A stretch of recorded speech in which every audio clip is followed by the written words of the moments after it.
ધર્મ જાગૃતિ કેન્દ્રના પ્રમુખ શ્રી પ્રમોદભાઈ શાહ સાહેબ, અધ્યક્ષ મહોદય જોશી સાહેબ, આજના આદરણીય વક્તાશ્રીઓ, પરામર્શ કમિટીના સભ્યશ્રીઓ અને આપ સૌ વડીલ મિત્રો, સતત 97 વર્ષથી કોઈ પણ એક્ટિવિટી કરવી consistently, it is a great work.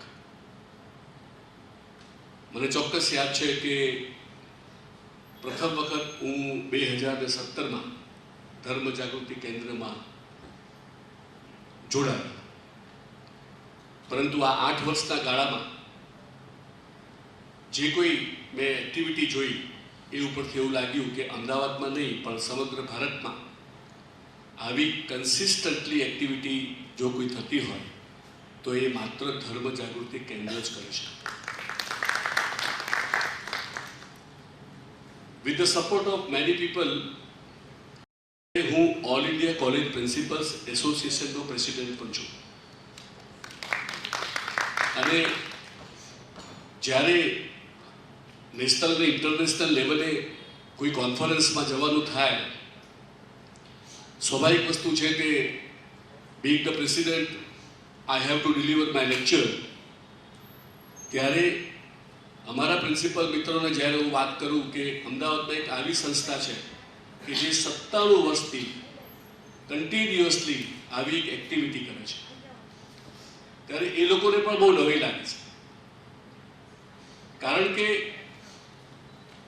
આજના આ ટેકનોલોજીના યુગમાં આવી એક્ટિવિટી કરવી બહુ જ અઘરી છે.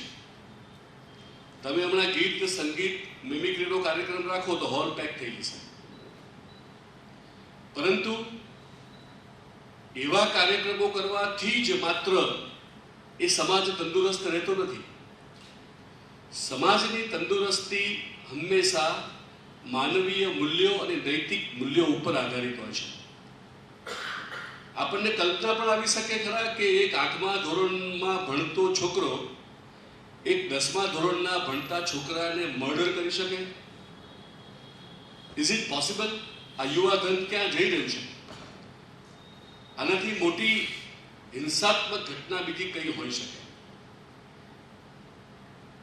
આપ સૌ જાણો છો કે આજના ટેકનોલોજીના યુગમાં જે સોશિયલ મીડિયાની જે ધોસ છે, સમાજ ઉપર એની જે પકડ છે, એટલી બધી સોલિડ પકડ છે કે ધર્મ તો શું, કોઈ તાકાત એને બચાવી શકે નથી. તો પછી આપણે એનો ઉપાય શું? આમ જોવા જાવ તો આજે જે વાત કરવાનું છું એ તમારા સુધી તો ઠીક છે, પણ એના કરતા યુવાનોને વધારે સ્પર્શે એવી વાત છે. આપ તો બધું જાણો છો, સમજો છો, વિચારી શકો છો, મનન કરી શકો છો, ચિંતન કરી શકો છો, પણ આજની યુવા પેઢી જેને ખરેખર આજે આ ધર્મની જરૂર છે, જેને સત્યની જરૂર છે, શાંતિની જરૂર છે, પ્રેમની જરૂર છે, અહિંસાની જરૂર છે, એ પેઢીને કેવી રીતે અને ક્યારે આપણે આ વાત કરીશું? મારી કોલેજમાં જ્યારે પ્રમોદભાઈને ખબર છે કે કોઈ પણ એક્ટિવિટી હું કરું છું તો એની પાછળનો એક ધ્યેય હોય છે, એક એનું પર્પઝ હોય છે, એનો હેતુ હોય છે. મને બહુ સરસ એક ક્વેશ્ચન પૂછ્યો એક સાહેબે કે તમે પેલી ગાંધીયન સોસાયટી ચલાવો છો, તો એ ગાંધીયન સોસાયટીની અંદર વિદ્યાર્થીઓ ગાંધીજીના મૂલ્યો અને એના વિચારો અને એના થોટ્સ, એની ફિલોસોફી માટે છોકરાઓ રસ લે છે ખરા? બહુ સટલ ક્વેશ્ચન છે. એમની વાત પણ સાચી છે, કારણ કે આ વોટ્સએપ ગ્રુપ અને વોટ્સએપ યુનિવર્સિટીની અંદર એક એવા પ્રકારની એમાં પણ એક દોડ ચાલી રહી છે કે ગાંધીની વિરુદ્ધમાં મેક્સિમમ લોકો લખતા થઈ ગયા છે. હવે જેને સમજણ જ નથી, જેને ખબર જ નથી કે ગાંધી કોણ હતા, એમને શું કર્યું છે, એમનો સિદ્ધાંત કયો હતો, પરંતુ આ સત્ય અને અહિંસાનો પૂજારી આજના યુવાનો માટે તમે જુઓ એ આઇકોન નથી. એ લોકોનો આઇકોન તો બીજા જ કોઈ છે. આજના આ સમયની અંદર સમાજને તંદુરસ્ત બનાવવા માટે શું કરવું જોઈએ?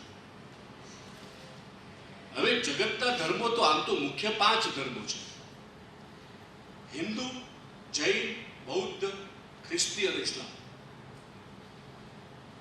એક પણ ધર્મ હિંસાને પ્રાધાન્ય આપતો હોય એવું કોઈ છે નહીં. નો ડાઉટ જૈન ધર્મની અંદર અહિંસાને એક ઉચ્ચ સ્તરનું અને એક ઊંચા લેવલની એક આખું એક ગણવામાં આવે છે.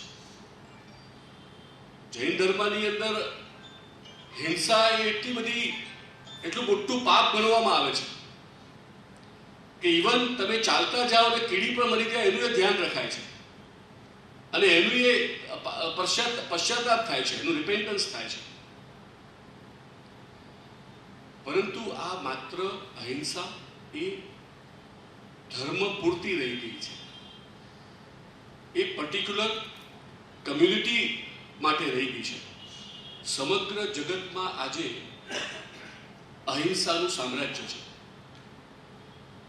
તમે કોઈ પણ જુઓ, તમે રશિયા અને યુક્રેન જુઓ, તમે ઇઝરાયલ અને પેલેસ્ટાઇન જુઓ, આખી ગાઝા પટ્ટી તમે જુઓ, અફઘાનિસ્તાન અને પાકિસ્તાન જુઓ, એકબીજા ઉપર અવિશ્વાસ, એકબીજા ઉપર નફરત, વૈમનસ્ય શા માટે ઊભું થયું? ક્યારેક કોઈ જમીનના ટુકડા માટે થયું, તો ક્યારેક ખનીજને મેળવવા માટે થયું, એટલે લાલચ ઊભી થઈ, અને ક્યારેક ઈગો પણ થયો છે.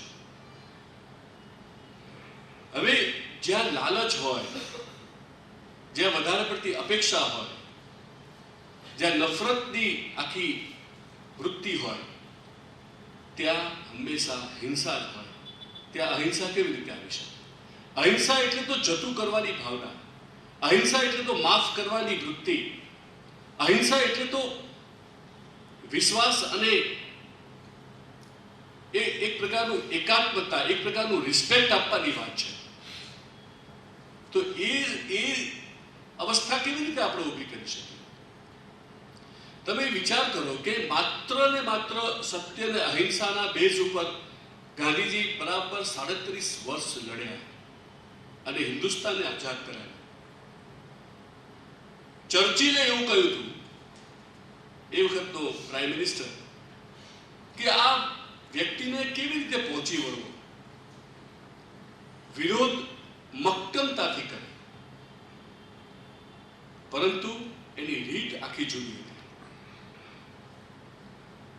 જ્યારે 1942માં હિન્દ છોડો આંદોલન એમણે છેડ્યું, ત્યારે એમણે એક ગોવાલિયા ટેન્ક મેદાન, જે મુંબઈમાં આજે ઓગસ્ટ ક્રાંતિ મેદાન તરીકે ઓળખાય છે, એમની ઉપર ઐતિહાસિક સ્પીચ આપી. અને એ ઐતિહાસિક સ્પીચની અંદર પાયાની વાત શું હતી, બેઝિક શું હતો, કે આખી આપણી લડાઈ આ છેલ્લી હોવી જોઈએ. હવે તો માત્ર આઝાદી સિવાય કંઈ જ નહીં, પરંતુ આ લડત સંપૂર્ણ સત્ય અને અહિંસાના બેઝ ઉપર હોવી જોઈએ. તમે વિચાર કરો, અહિંસાથી આઝાદી મેળવવી એ તો એક ચમત્કાર કહેવાય. કારણ કે એક બીજો વર્ગ પણ હતો આઝાદી મેળવવામાં, એમનો પણ એક રસ્તો હતો, એમને એ રસ્તો યોગ્ય લાગ્યો. પરંતુ ગાંધીની વાત એ હતી કે જ્યારે તમને પોલીસ દંડો ઉગામે ત્યારે આમ પણ નહીં કરવાનું. આટલો બધો ઉચ્ચ કક્ષાની વ્યક્તિ જ્યારે અહિંસા ઉપર એની વાત હોય, તો આખા જગતને બદલવા માટે અહિંસા સિવાય બીજું કોઈ જ પરિબળ કામ નહીં કરે. તમે કોઈ પણ ખૂણામાં જાઓ, વિશ્વના કોઈ પણ ખૂણામાં જાઓ, જો વિશ્વાસ અને શ્રદ્ધા એકબીજામાં નહીં હોય, તો સમગ્ર વિશ્વની અંદર શાંતિ કેવી રીતે સ્થાપી શકાય? મેં તમને એમ કહ્યું કે વિશ્વનો એક પણ, દુનિયાનો એક પણ, જગતનો એક પણ ધર્મ બતાવો તો જે અલગ અલગ જે ધર્મો છે, જે હિન્દુ ધર્મ એમ કહે છે કે અહિંસા પરનો ધર્મ, ભગવાન કૃષ્ણએ પણ ગીતાની અંદર શાંતિ અને ધૈર્યનું મહત્વ બતાવ્યું છે. જૈન ધર્મ તો અહિંસાનું ઉત્તમ ઉદાહરણ છે. જૈન ધર્મમાં તો પંખી અને પાંદડા સુધીના દરેક જીવ માટે અહિંસાનું પાલન આવશ્યક માનવામાં આવ્યું છે. બૌદ્ધ ધર્મમાં ભગવાન બુદ્ધે બહુ સરસ વાત કરી છે. કરુણા અને મૈત્રીથી જ દુઃખની મુક્તિ મળી શકે છે. ઈસુ ખ્રિસ્ત શત્રુ માટે પણ પ્રેમની વાત કરી છે અને જેઓ તમને આઘાત આપે છે એને પણ તમે માફ કરો. અને છેલ્લે ઇસ્લામ ધર્મનું નામ જ શાંતિ છે. કુરાનમાં દયા, ભાઈચારો અને શાંતિ માટેના અનેક સંદેશ છે. એક પણ મને એવો ધર્મ બતાવો, પાંચેય ધર્મમાંથી, કે જે હિંસાને પ્રાધાન્ય આપતો હોય. મને યાદ છે કે હું સેકન્ડ ટાઈમ જ્યારે અમેરિકા ગયો, ન્યૂ જર્સી સિટી યુનિવર્સિટીમાં કોન્વોકેશનના એક ફંક્શનમાં સ્પીચ આપવાની હતી. નોબેલ પ્રાઇઝ વિનર એના મુખ્ય વક્તા હતા. તમને નવાઈ લાગશે, એનો સ્પીચનો જો કોઈ ટૂંકમાં કેવું હોય તો એને હિન્દુસ્તાનની, ભારતની ફિલોસોફીની વાત સાથે મહાત્મા ગાંધીની કે નોન વાયોલન્સના બેઝ ઉપર, ટ્રુથ એન્ડ નોન વાયોલન્સના બેઝ ઉપર સમગ્ર ભારતને આઝાદી અપાવવામાં એક માત્ર જો કોઈ ફાળો હોય તો એ નોન વાયોલન્સનો છે. હવે આજે પણ જો લોકો ગાંધીને યાદ કરીને અહિંસાની સાથે જોડતા હોય, એ પણ નોબેલ પ્રાઇઝ વિનર, તો આ તો આપણો પોતાનો સિદ્ધાંત છે. અહિંસા એ તો આપણે પોતે જ એને વિકસિત કરેલું છે. હિન્દુસ્તાનની અંદર જે 5000 વર્ષ જૂની જે એની સંસ્કૃતિ છે, એ સંસ્કૃતિની અંદર જ આ અહિંસાને માનવ જગતનો પાયો ગણવામાં આવે છે. ઘણી વખત એમ થાય છે કે હિંસા કેમ થતી હોય છે? તો જ્યાં જ્યાં હિંસા હોય છે ત્યાં પાપ હોય છે, જ્યાં જ્યાં હિંસા હોય છે ત્યાં એ દુઃખનું મૂળ છે. અને અહિંસા જ જો તમારી જીવનશૈલી નહીં બને તો આજે નહીં તો કાલે આ જગતને બચાવવું બહુ અઘરું થઈ જશે. હમણાં એક ઇલોક્યુશન કોમ્પિટિશન કરી હતી. આ ટોપિક રાખવા પાછળનું કારણ એ હતું કે એ ઇલોક્યુશન કોમ્પિટિશનની અંદર દરેક સ્ટુડન્ટને 5 મિનિટ આપવામાં આવી હતી અને એનો ટોપિક આ જ હતો, અહિંસા પરમો ધર્મ. 22 કોલેજોના વિદ્યાર્થીઓ મારી કોલેજમાં આવી અને આના વિશે બોલ્યા. જીજી કોલેજનો એક છોકરી જે ફર્સ્ટ ટાઈમ એટલું અદ્ભુત સ્પીચ આપી, પણ એનો કહેવાનો મતલબ એ હતો, એને સ્પીચમાં એને એમ કહ્યું કે યુથને જ્યાં સુધી આ મુખ્ય પ્રવાહમાં તમે જો નહીં લાવો, આ અહિંસાના બેઝ ઉપર, અહિંસાના પાથ ઉપર, ત્યાં સુધી આ જગતમાં કોઈ ફેરફાર થઈ શકે એવી કોઈ જ શક્યતા નથી. અને આ યુથને લાવવા માટે શિક્ષણ જરૂર છે. શિક્ષણ ક્યાંથી અને કેવી રીતે આનો પાઠ આપવો જોઈએ? તો ન્યૂ એજ્યુકેશન પોલિસીની અંદર they have introduced many books. હું એટલા માટે કહું છું કે આ અહિંસા એ માત્ર કોઈ એક ધર્મનો કે કોઈ એક કમ્યુનિટીનો કે કોઈ એક વર્ગની વાત નથી. આ એક સમગ્ર વિશ્વની વાત છે. ન્યૂ એજ્યુકેશન પોલિસી 2020 ની અંદર they have introduced some books regarding this non-violence. Let us hope કે આ એક શરૂઆતની અંદર, હજી તો આ બીજું વર્ષ ચાલે છે, આવા 10 વર્ષ જો નીકળે તો એક પેઢી 10-15 વર્ષ પછીની પેઢી ધર્મની સાથે, માનવીય મૂલ્યોની સાથે, નૈતિક મૂલ્યોની સાથે જો પોતાનું જીવન એ જીવવાની શરૂઆત કરશે તો ચોક્કસ તંદુરસ્ત સમાજ આપણે બનાવી શકીએ. માનવીય મૂલ્યો 5 કીધા છે: સત્ય, ધર્મ, શાંતિ, પ્રેમ અને અહિંસા. પરંતુ આ મૂલ્યો તો બહુ જૂના છે, પૌરાણિક છે. હવે આ 5 મૂલ્યોમાં પહેલું મૂલ્ય આપણે અહિંસા રાખવી પડશે. પછી ઓટોમેટિકલી સત્ય, ધર્મ, શાંતિ અને પ્રેમ આવશે. એ એટલા માટે 5મો અહિંસાનો એનો નંબર હતો કે જે તે સમયે આનું મૂલ્ય પણ હતું અને એનું સ્થાન પણ હતું. પરંતુ આજે આ 5 માનવીય મૂલ્યોમાં પ્રથમ મૂલ્ય તરીકે અહિંસાને આપણે મૂકવું જ પડે, તો અને તો જ સત્ય, ધર્મ, શાંતિ અને પ્રેમ એ આપણે સ્થાપી શકીએ. જ્યાં સુધી વિશ્વાસનું વાતાવરણ ન આવે ત્યાં સુધી શાંતિ કેવી રીતે ઊભી થઈ શકે? જ્યાં સુધી સત્ય ન હોય સમાજમાં ત્યાં સુધી ધર્મ કેવી રીતે ઊભો થઈ શકે? અને જ્યાં ધર્મ ન હોય, શાંતિ ન હોય, ત્યાં પ્રેમ કેવી રીતે ઊભો થઈ શકે? ઈસુ ખ્રિસ્ત બહુ સરસ વાત કરી છે.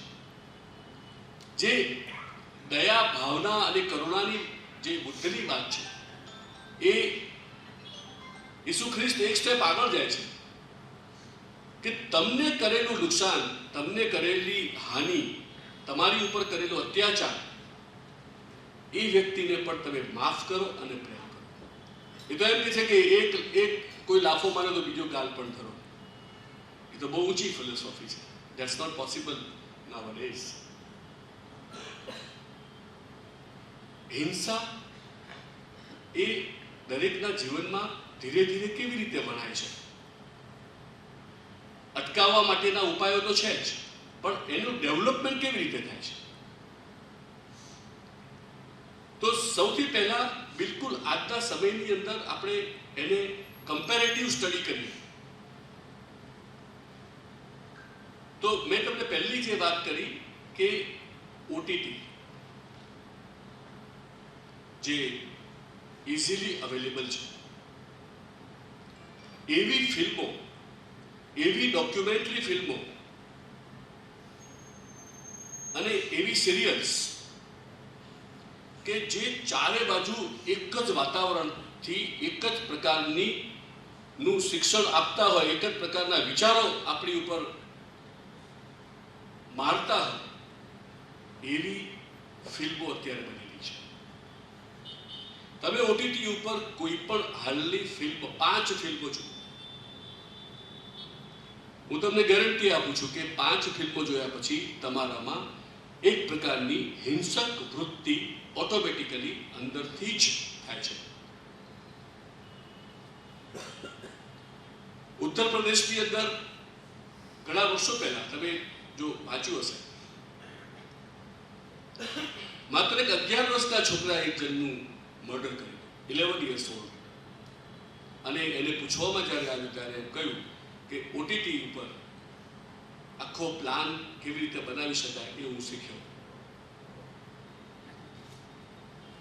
એવું કહેવાય છે કે અન્ન એવો ઓળખાય, જેવું વાતાવરણ તમે પ્રોવાઈડ કરશો એવું યુથ આવતીકાલે બનશે. આજે જેવા વિચારો આપશો એવા જ લોકો આવતીકાલે.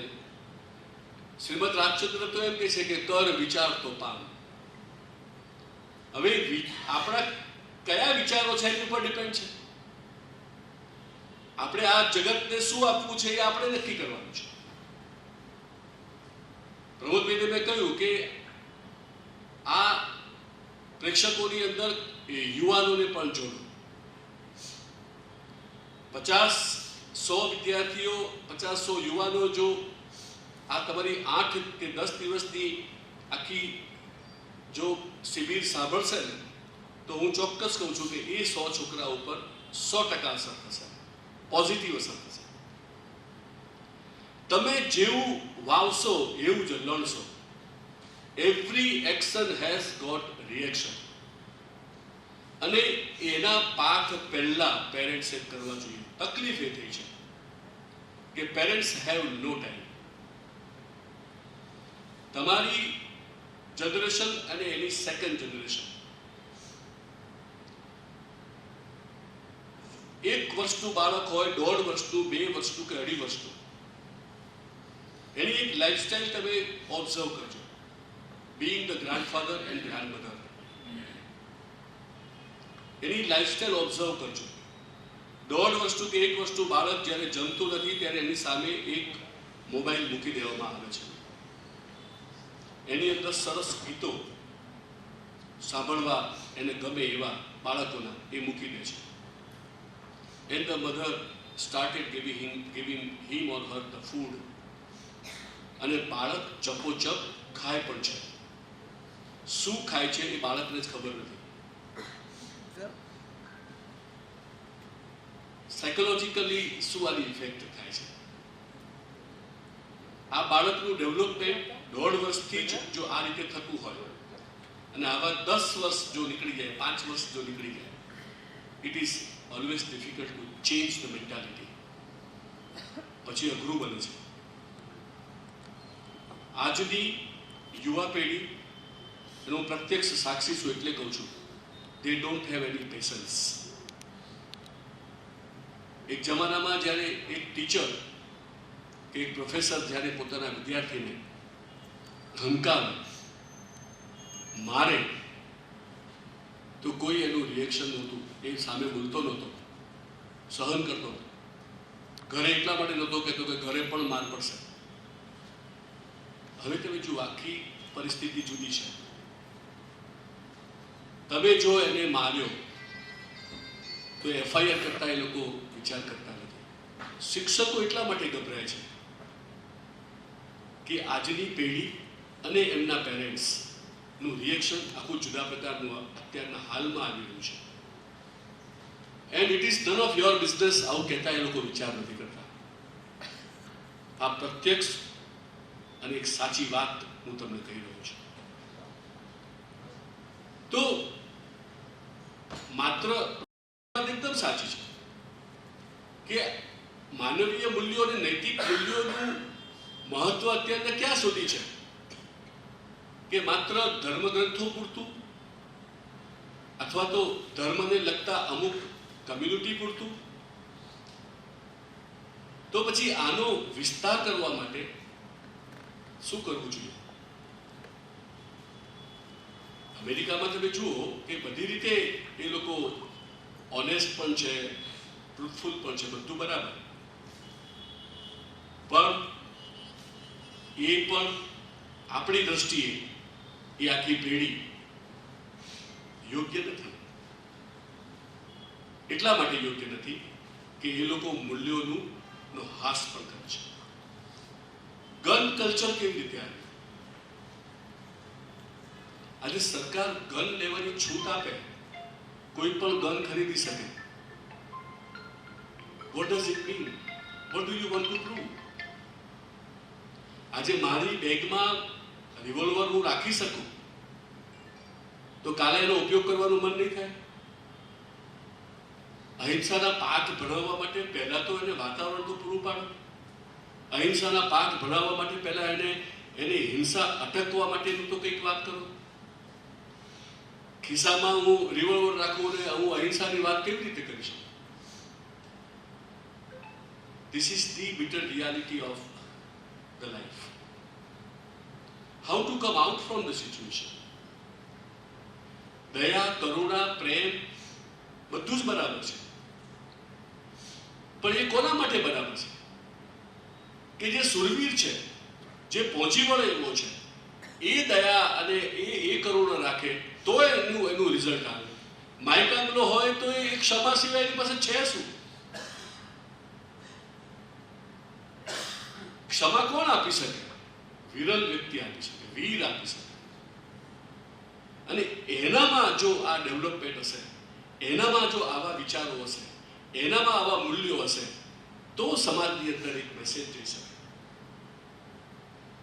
આજે તમે તમારી શરૂઆત તો તમારે બાળપણથી જ કરવી પડશે કોઈનું ડેવલપમેન્ટ માટે. નહીંતર કેવી રીતે પાકા ગળે તો કાટલા કોઈ દિવસ ફિટ થવાના છે નહીં.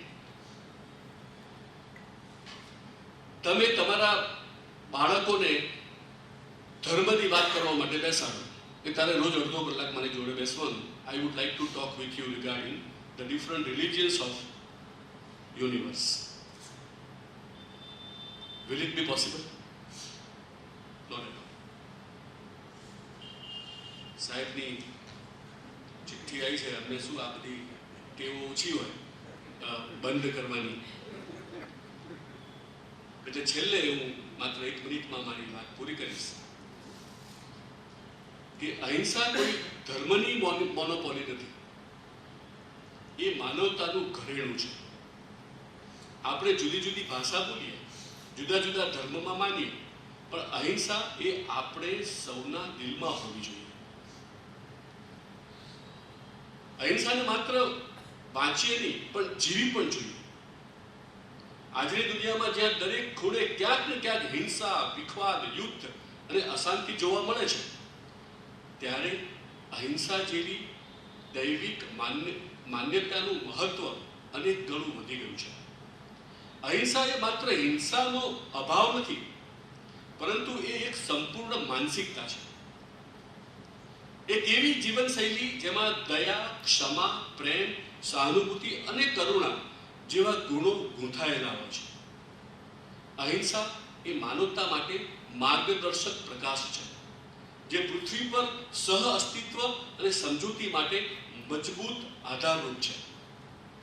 ચિંતન કરવું જોઈએ કે જે સિદ્ધાંત અનેક શતાબ્દીઓ જૂનો છે, હજારો વર્ષ જૂનો છે, આજે એના તરફ વળવાની જરૂર શા માટે પડી રહી છે?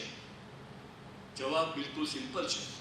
કારણ કે માનવજાત વિકાસની દોડમાં આધ્યાત્મિક મૂલ્યો ગુમાવી રહ્યો છે. આ પૃષ્ઠભૂમિમાં જ્યારે આપણે જગતના મુખ્ય ધર્મોને જોઈએ, ત્યારે આશ્ચર્ય થાય કે દરેક ધર્મએ કોઈને કોઈ રીતે અહિંસાને પોતાના કેન્દ્રમાં સ્થાન આપ્યું છે. અને છતાં પણ આપણે હિંસા રોકી શકતા નથી, એ એક સત્ય પણ છે. Thank you.